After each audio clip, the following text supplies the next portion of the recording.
Jake Harrison stood on the bridge of his ship and watched the stars. He had been a ship commander for 12 years now. The year was 2387, and humans lived on many worlds across space.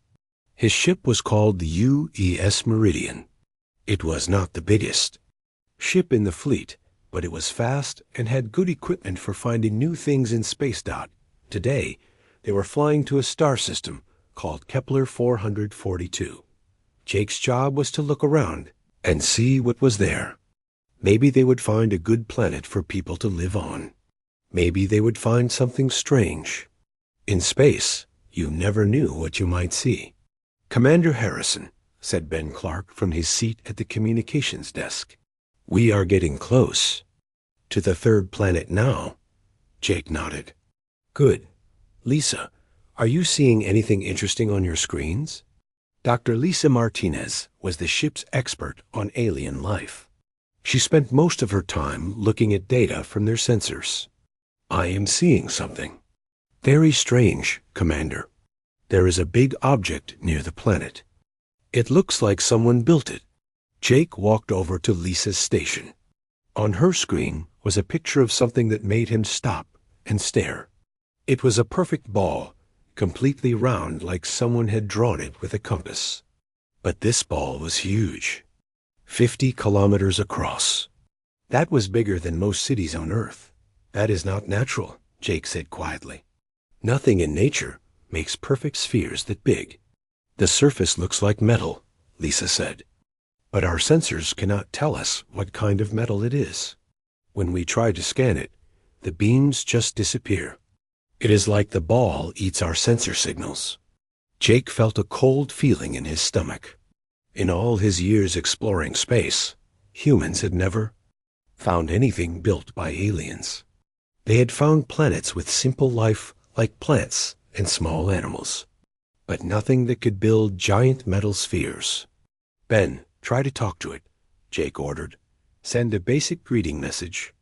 Ben typed on his keyboard and spoke into his microphone.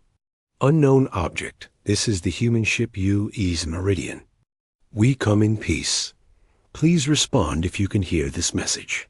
For a long moment, nothing happened. The sphere just floated there in space, dark and silent. Jake was about to tell Ben to try again when every screen on the bridge lit up with words. "You have been watched. You have been judged. The time of silence ends." The message was in perfect English. Every word was spelled correctly. The voice that spoke the words sounded human, but there was something wrong with it. It was too perfect, like a computer trying to sound like a person. Jake felt his heart beating fast. "Ben, ask them what they mean." Ben sent another message, but the sphere did not answer. Instead, Lisa's screen started showing new information. "Commander, I am getting reports from other ships," Lisa said. Her voice was shaking. "There are objects like this one appearing near every human world. Earth, Mars, the colonies, they all have spheres now." Jake sat down in his captain's chair. This was bigger than just one strange object.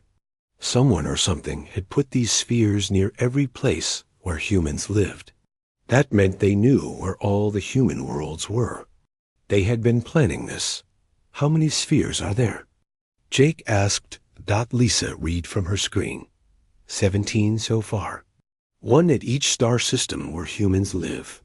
They all appeared at the same time, and they are all saying the same thing. The bridge was very quiet now. Everyone was thinking the same thing, but nobody wanted to say it out loud. If aliens could put 17 giant objects near human worlds all at the same time, they were much more powerful than humans. "Commander," Ben said carefully, "Admiral Sullivan from Earth Command is sending a message to all ships." Jake nodded. "Put it on the main screen." Admiral Kate Sullivan appeared on the screen. She was an older woman with gray hair and serious eyes. Jake had met her once at a military ceremony. She was known for staying calm when things went wrong. "All ships and stations, this is Admiral Sullivan. As you know, We are facing contact with an unknown alien intelligence. All military vessels should take defensive positions, but do not attack unless attacked first. We will try to communicate with these entities and learn what they want. Stay alert and report anything unusual. Sullivan out." The message ended, and the bridge was quiet again. Jake looked out at the sphere. It was just floating there, not moving, not doing anything. But somehow it felt like it was watching them. "Lisa, keep scanning that thing," Jake said. "I want to know everything we can find out about it. Ben, listen for any more messages, and everyone stay ready for anything." As the hours passed, more ships arrived in the Kepler 442 system. Human military vessels took positions around the sphere, but it ignored them completely. It just stayed where it was, silent and dark. Late that night, when most of the crew was sleeping, Jake stood alone on the bridge and stared at the sphere. He thought about the message. "You have been watched. You have been judged." What did that mean? How long had they been watching? And what was this judgment they talked about? Jake had a bad feeling that he was about to find out. 3 days had passed since the spheres appeared. Jake had not slept well. Every time he closed his eyes, he thought about that message. "You have been watched." It made him feel like someone had been looking over his shoulder his whole life, without him knowing. On the morning of the 4th day, everything changed. "Commander Harrison, please come to the bridge right away." Ben's voice came through the ship's speakers. Jake could hear excitement and fear in Ben's voice. Jake ran to the bridge. When he got there, he saw all his officers staring at their screens with wide eyes. "What is happening?" Jake asked. "The sphere is sending us information," Lisa said. "Lots of information. Pictures, videos, sound recordings. It is like they recorded everything that ever happened on Earth." Jake looked at Lisa's screen. He saw a video of the first moon landing in 1969, but this video was different from the ones in history books. It was filmed from space, looking down at the moon. No human camera could have taken this picture. "Show me more," Jake said. Lisa changed the display. Now Jake saw the American Civil War, but again from an impossible angle. The camera seemed float above the battlefield, watching soldiers fight and die. Then the scene changed to World War II, then to the Vietnam War, then to wars Jake had never heard of. "They have been watching us for a very long time," Ben said quietly, but the videos were not just about wars. Jake saw the building of the first space station. He saw the first human colony ship leaving Earth. He saw children playing in parks, families eating dinner, people falling in love and getting married. "How is this possible?" Jake asked. "These videos go back hundreds of years. How could they record all this?" Before anyone could answer, new information started appearing on the screens. This time it was not videos. It was data, numbers, graphs, and charts that showed things about human history that no one should know. Captain Ryan Torres was in charge of a research station called New Olympia. It was built in space between Earth and Mars. Ryan was a smart man who had studied alien technology for years, even though no one had ever found any before now. When the new data started coming from the spheres, Ryan was the first person to understand what it meant. "This is impossible," Ryan said to his team. "This data shows private conversations between world leaders. It shows classified military meetings. It even shows what people were thinking and feeling during important moments in history." His assistant, Dr. Amy Foster, was looking at the language. Patterns in the messages. Amy was an expert in how different languages worked. She could speak 12 languages and understood how alien communication might work. "Captain Torres," Amy said, "I think I know how they got this information. These beings, they call themselves the Arbiters, they were not just watching us from space. They were here on Earth, living with us. Ryan felt cold. What do you mean? Amy pointed to her screen. Look at this data. It shows conversations that happened in locked rooms with no windows. It shows thoughts and emotions from inside people's heads. The only way to get this information would be if they were right there, next to the people, maybe even pretending to be people. Meanwhile, on Mars, Dr. Greg Campbell was studying the spheres from a different angle. Greg was a physicist who understood how energy worked. He had noticed something strange about the spheres. They are not just sending us information, Greg told his team at the Mars Science Center. They are also sending out some kind of energy field. It is very weak, but it is affecting human brains. His assistant looked worried. What kind of effects? I am not sure yet, Greg said. But people all over the solar system are reporting the same dreams. Bad dreams about wars and violence, and people hurting each other.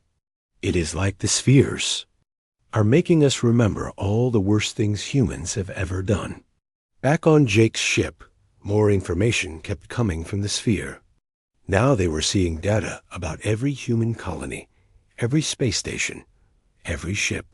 The Arbiters knew where humans lived, how many people were in each place, and what weapons they had. Commander, Lisa said, I am getting reports from other ships. The spheres near all the human worlds are sending the same information.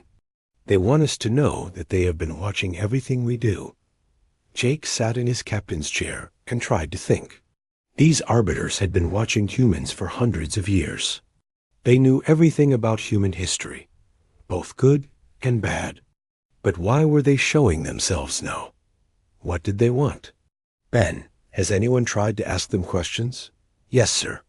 Ships near Earth and Mars have sent many messages. But the Arbiters only answer some questions.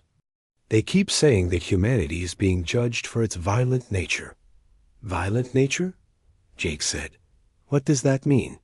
As if the sphere had heard his question, new words appeared on every screen on the ship. Humanity spreads across the galaxy like a disease. You bring war to every world you touch.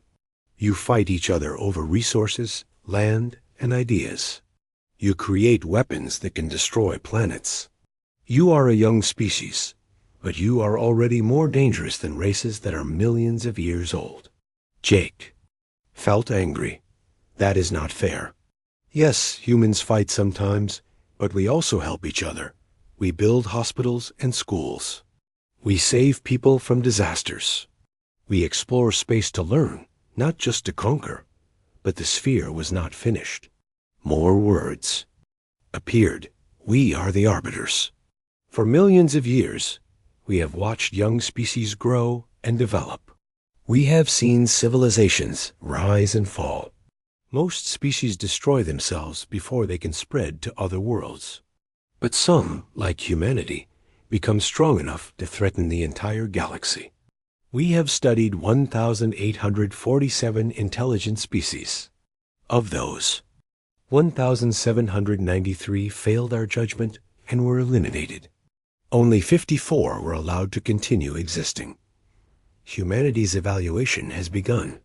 The bridge was completely silent. Jake felt like someone had punched him in the stomach. These Arbiters had destroyed almost 1,800 species. Now they were deciding whether humans deserved to live or die. What happens if we fail this evaluation? Jake asked out loud. The answer came immediately. If you fail, your species will be eliminated. Every human world will be cleansed. Your civilization will end, and the galaxy will be safe from your violence. Jake looked around at his crew. Ben was pale and shaking. Lisa had tears in her eyes. Everyone was thinking the same thing. The most powerful beings in the galaxy had decided that humans might need to die, and the judgment had already begun. The test began without warning on a Tuesday morning. Jake was eating breakfast when every light on his ship went out. The engines stopped humming. The air recycling system went quiet. Even his coffee cup, which was heated by electricity, became cold in his hands. What happened? Jake called out in the darkness. Emergency lights should have come on, but they did not. The backup power systems should have started, but they did not. Jake felt his way to the bridge, using his hands to guide him along the walls. When he got to the bridge, he found his crew standing around in confusion. Nothing worked. No computers, no communications, no life support systems. But somehow they could still breathe, which meant air was still coming from somewhere. "Commander," Ben said, "I think this is happening everywhere." Jake looked out the main window. Other human ships were floating dark and powerless in space. Only the alien sphere still glowed with its strange light.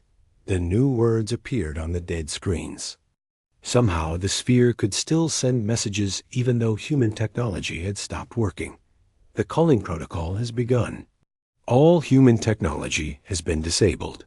You will be tested on your true nature when you cannot rely on your tools of violence. You have 30 days. We will watch. We will judge. Back on the mining colony of New Perth, Governor Helen Brooks was dealing with a crisis. New Perth was home to 50,000 people who worked in the asteroid mines.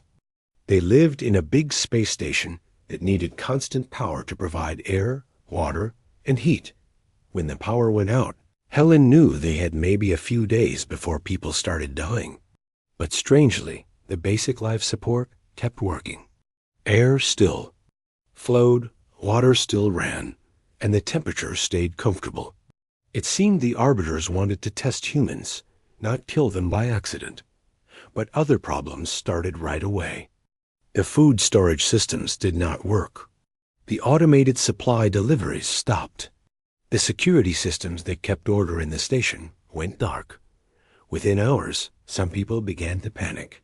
Without the usual rules and systems, some groups started taking food from others.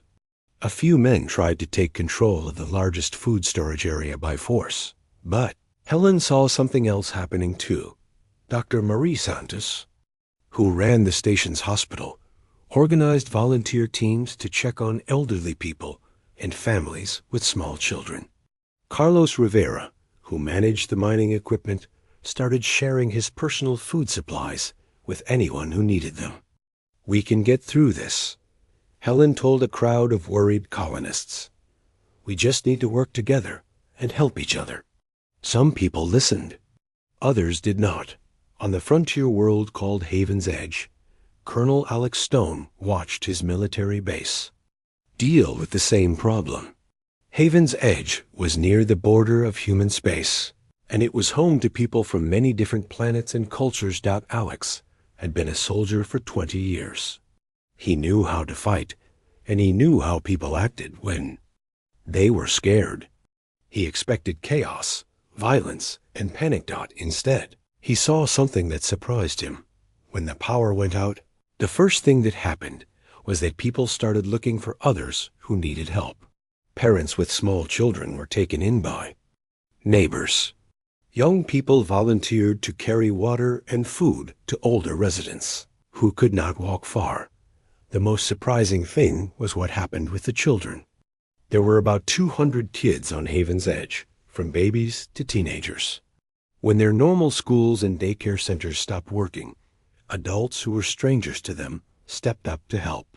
People who had never met these children before made sure they had food, water, and safe places to sleep. "It does not make sense," Alex told his second-in-command, Lieutenant Kim Park. "We always assumed that without laws and technology, people would become violent and selfish. But look around. Most people are becoming more helpful, not less." Dr. Chris Ward was a psychologist who studied how people behaved in crisis situations. He worked on a research station orbiting Jupiter. When the power went out there too, Chris decided to use this time to study what was happening to humans across the galaxy. Even without computers, Chris could still observe and take notes by hand. He talked to people and watched how they acted.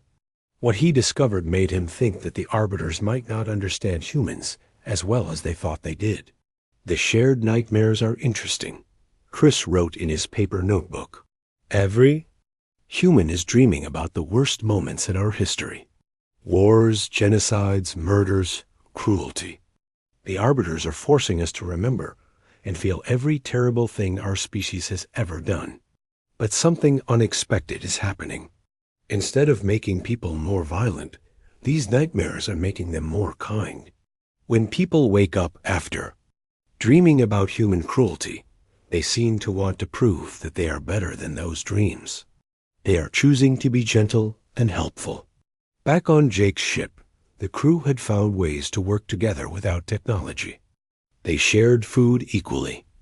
They took turns keeping watch. When someone felt scared or sad, others sat with them and talked. Ben had been having the worst nightmares. He dreamed about wars and saw himself as a soldier killing innocent people. But when he woke up, Lisa and the others comforted him and reminded him that dreams were not real life. I keep dreaming that I am a bad person, Ben told Jake. But when I wake up, I want to be a good person even more than before. Jake nodded. He had been having similar dreams. Dreams where he was a cruel commander who hurt his crew and attacked peaceful planets. But the dreams made him want to be the opposite of that person. Maybe that is the point, Jake said. Maybe the arbiters are not just testing us. Maybe they are trying to understand why humans can choose to be good, even when they know they could be bad. As the days passed, reports came in from human colonies across the galaxy. Some communities fell apart into violence and selfishness. But most communities became closer and more cooperative than they had ever been before. On New Perth, Helen Brooks managed to organize a system where everyone contributed what they could and received what they needed. The people who had tried to hoard food were convinced to share by their neighbors, not by force, but by kindness. On Haven's Edge, Alex Stone watched former enemies work side by side. People who had disliked each other because of their race or religion or home planet were now friends, united by their shared struggle. It is strange, Alex said to Kim Park. The arbiters think they are testing our capacity for violence.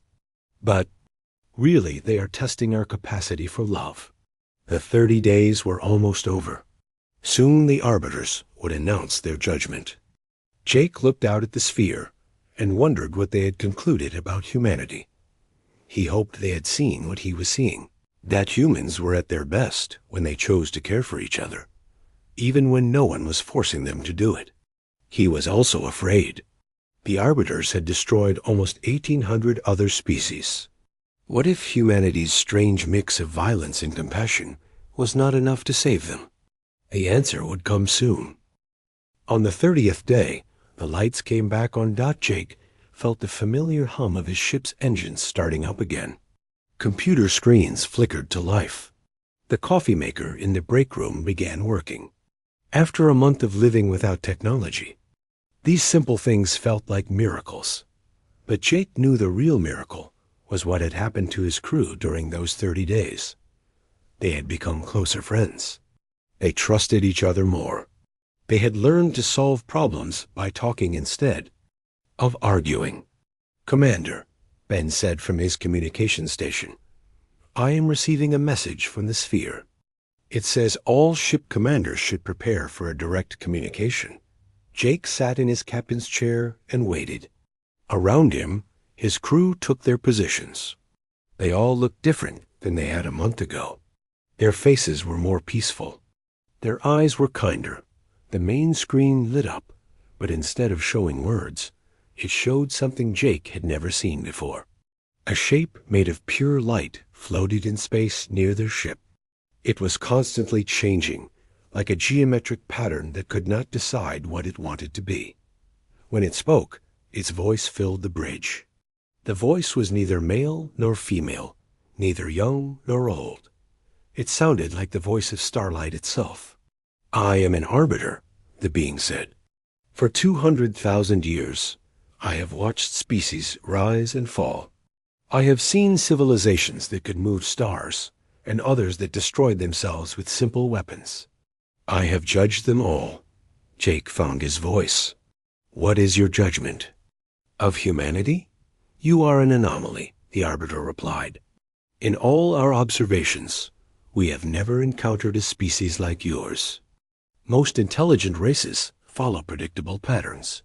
The peaceful ones remain weak and are destroyed by others. The violent ones become strong, but eventually destroy themselves or others. The Arbiter's shape shifted and changed as it continued speaking. Humanity is both peaceful and violent. You create art and music, but you also create weapons. You help strangers, but you also fight wars. You are contradictory in ways that should not be possible. Jake thought about this. Maybe that is what makes us human. We can choose to be good or bad in each moment. Yes, the Arbiter said. Choice, that is the anomaly. Most species act according to their nature. Predators hunt. Prey animals hide. Social species cooperate. Territorial species fight. But humans can choose to act against their nature. Commander Nina Phillips was aboard the deep space vessel Pathfinder, far from any planet or star. Her ship had also received a visit from an Arbiter, but her conversation was different from Jake's. You passed the test, the Arbiter told Nina. In our observations, 97% of species fail. They either destroy themselves during the testing period, or they prove themselves to be too dangerous to exist. But humanity did something we have rarely seen. What did we do? Nina asked. When faced with chaos and fear, most of your people chose cooperation over competition. When given the chance to take advantage of others, most chose to help instead. When forced to confront your species' capacity for evil, most individuals chose to be good. Nina felt a mixture of relief and pride. So we passed. Humanity gets to live. Yes, but passing the test means accepting a responsibility. The galaxy is in danger, Commander Phillips. There are forces in the universe far older and more powerful than the Arbiters. They are coming, and when they arrive, they will consume everything in their path. The Arbiter's form became darker and more angular. We have protected the galaxy for millions of years, but we are not enough. We need help from species that think differently than we do. Species that can make choices we cannot make. Nina felt a chill. What kind of forces are you talking about? Entities that exist between dimensions. They feed on the energy of living stars. They have already consumed the outer edges of the galaxy. In approximately 500 of your years, they will reach this region of space. Back on Jake's ship, his Arbiter was explaining the same thing. We offer humanity a choice. You can accept our technology and knowledge and become guardians of the galaxy. Or you can remain in your small corner of space and wait for the end to come. What would happen if we became guardians? Jake asked. You would gain abilities beyond your current understanding. You could travel instantly between star systems. You could move planets and reshape matter at the quantum level. You could save entire civilizations from destruction. Jake felt excited, but also worried. What is the cost? The Arbiter was quiet for a long moment. Our technology changes those who use it. Over time, users become more logical and less emotional. They lose the very qualities that make them human. We Arbiters were once much like you. We had feelings, relationships, art, music. But as we gained power, we lost those things. On a research station near Saturn, engineer Sam Rogers was the first human to actually touch Arbiter technology. When the Arbiter offered to show him how their tools worked, Sam eagerly agreed. The moment Sam put his hands on the alien device, his mind exploded with new knowledge. He could see the mathematical relationships that held atoms together. He could understand the forces that made stars burn. He could visualize the structure of space and time itself. This is incredible, Sam said. With this technology, we could solve every problem humanity has ever faced.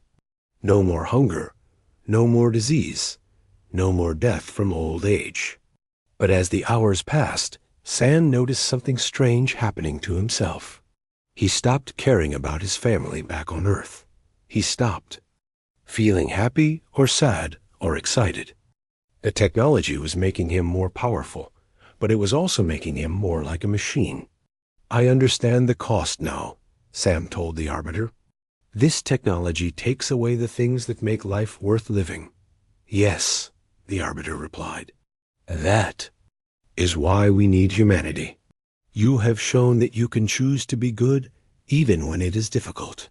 Perhaps you can find a way to use our power without losing your humanity. President Carol Jensen called an emergency meeting of the United Human Council. Representatives from every human world gathered to discuss the Arbiter offer. The debate lasted for 3 days. Some people wanted to accept the technology immediately. They argued that humanity had a duty to protect other species, even if it meant changing what humans were. Others wanted to reject the offer completely. They said that becoming cold and emotionless would be the same as dying, even if their bodies remained alive. But Dr. Paul Mitchell, humanity's best scientist, proposed a third option. What if we do not have to choose between power and humanity? Paul said, what if we can take only part of their technology and keep the rest of ourselves the same? The Arbiters say that is impossible, President Jensen replied. The Arbiters think like machines, Paul said. But humans think like humans. Maybe we can find a solution they cannot see. Paul's idea was radical. Instead of giving the technology to everyone, humanity would create volunteer guardian crews. These people would accept partial transformation, gaining some Arbiter abilities, while keeping their human emotions and connections. When Paul presented this idea to the Arbiters, they were skeptical. No species has ever tried this approach, they said. It seems too dangerous. The volunteers might go insane from the conflicting nature of human emotion and cosmic power. Let us try, Paul said. If we fail, you can always eliminate us, like you did the other species. But if we succeed, we might find a new way to protect the galaxy. After much discussion, the Arbiters agreed to the experiment. Volunteers from every human world stepped forward.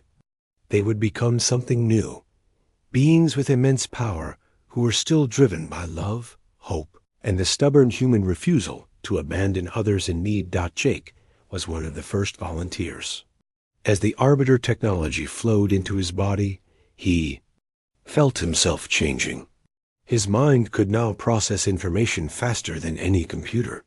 His body became stronger and more resilient. He could sense things happening light years away, but when he looked at his crew, he still felt the same love and loyalty he had always felt.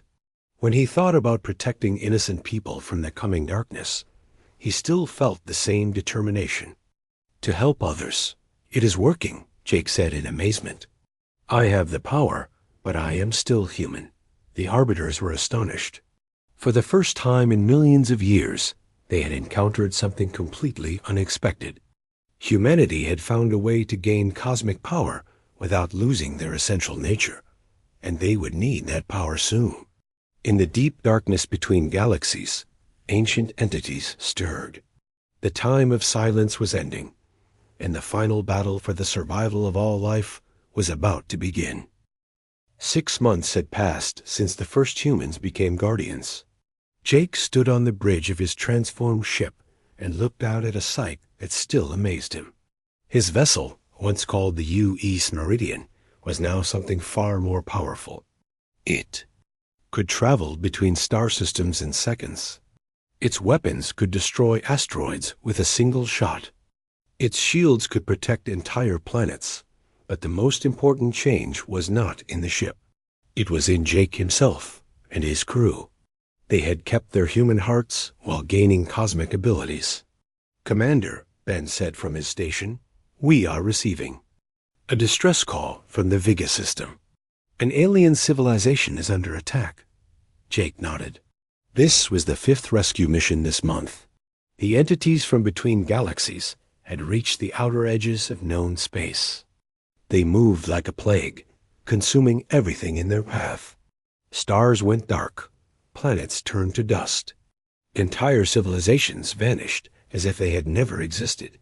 How long do we have? Jake asked Lisa, whose enhanced senses could now detect events.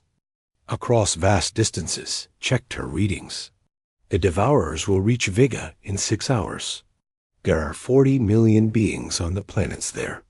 They are trying to evacuate, but their ships are too slow. Then we go now, Jake said. Ben, contact the other Guardian ships in this sector. Tell them we need help with a mass evacuation. In the blink of an eye, Jake's ship crossed 20 light years of space. They arrived at Vega to find chaos. Thousands of alien ships were fleeing the system, but most would not escape in time. Behind them, space itself seemed to be rotting away as the Devourers approached. Jake had seen the Devourers before. They were not creatures in any normal sense. They were holes in reality, spaces where the laws of physics broke down. They ate energy, matter, time, and even the concept of existence itself. Guardian teams, this is Commander Harrison. Jake broadcast to the other human ships arriving in the system. We need to create a protective barrier around the evacuation zone. Use pattern 7 formation. The human Guardian ships spread out across the system. Each ship carried a crew that had volunteered to become something more than human in order to protect others. Now they worked together with perfect coordination. Their enhanced minds linked across space. Commander Nina Phillips arrived with her ship from the opposite side of the galaxy. In the past 6 months, she had saved 17 different species from extinction. Her crew had developed new techniques for moving entire populations to safety. Jake, we can evacuate maybe half the population before the Devourers arrive, Nina reported. But that still leaves 20 million beings to die. Jake felt the familiar human stubbornness rising in his chest. It was the same feeling that had made humans explore dangerous oceans and climb impossible mountains throughout their history. The feeling that said no to getting up, even when the situation seemed hopeless. We do not leave anyone behind, Jake said. There has to be another way. That was when Dr. Paul Mitchell contacted them from Earth. Paul had been working with the Arbiters to understand more about the Devourers. His research had led to a discovery that changed everything. Jake, I think I know how to stop them. Paul's voice came through the communication system. The Devourers are not actually alive. They are wounds in space-time itself, created by a war that happened millions of years ago. They can be healed, but it requires a kind of energy that the Arbiters cannot produce. What kind of energy? Jake asked. Emotional energy. Hope, love, determination, sacrifice. The Arbiters lost those abilities long ago, but humans still have them. And now that you are enhanced with their technology, you might be able to channel those emotions into a force powerful enough to heal the wounds. Jake looked around at his crew. Ben was scared, but determined to help the aliens escape. Lisa was, using her enhanced senses to guide refugee ships to safety. Every person on his ship was risking their life to save strangers they had never met. How do we do it? Jake asked. You have to link your consciousness with other Guardian crews and focus all your human emotions into a single burst of healing energy. But Jake, this is dangerous. You might burn out your enhanced abilities. You might even die. Jake did not hesitate. Contact all Guardian ships. Tell them what we need to do. Across the galaxy, human Guardian crews received the message. They understood the risk. They could lose everything they had gained. But they also understood something else. This was what they had become Guardians to do. One by one, Guardian commanders responded. Nina Phillips was the first, ready to link consciousness. Jake. Then Alex Stone from Haven's Edge. My crew is ready.